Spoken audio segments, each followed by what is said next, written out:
I have this argument with people a lot about television. They're going, television's bad for kids and stuff. And I said, if it wasn't for television, I wouldn't do what I did. I said, most of the movies I saw on television. And that was my introduction to monster movies and this type of work. And I was fascinated by monster. They had these kind of like shock theater type things, where they show the Universal classics. That was how my first exposure to monster movies. But I liked The Twilight Zone and The Outer Limits, and later on when the monsters came on and all those, anything that had a monster-y thing and a makeup kind of thing, I was fascinated by.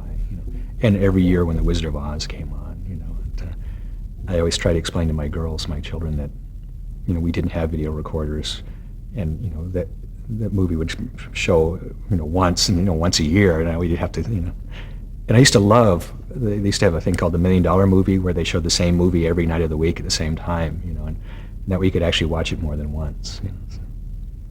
But I was a real kind of a TV kid, one of the first generations of kids to grow up in front of the box.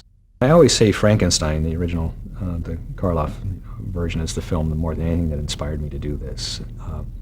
But it wasn't the first film I think I ever saw. In fact, I really don't remember a specific first film that really made me, more than anything, I think it was the magazine,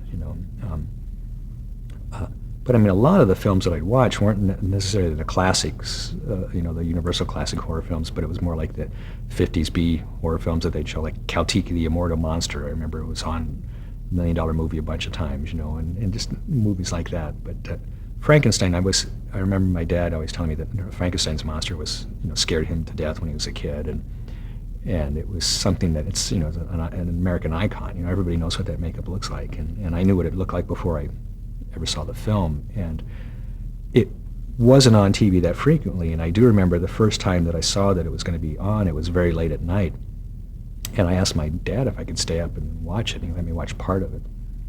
And in fact, I think I was actually out with my parents somewhere. That's right. I was out with them somewhere.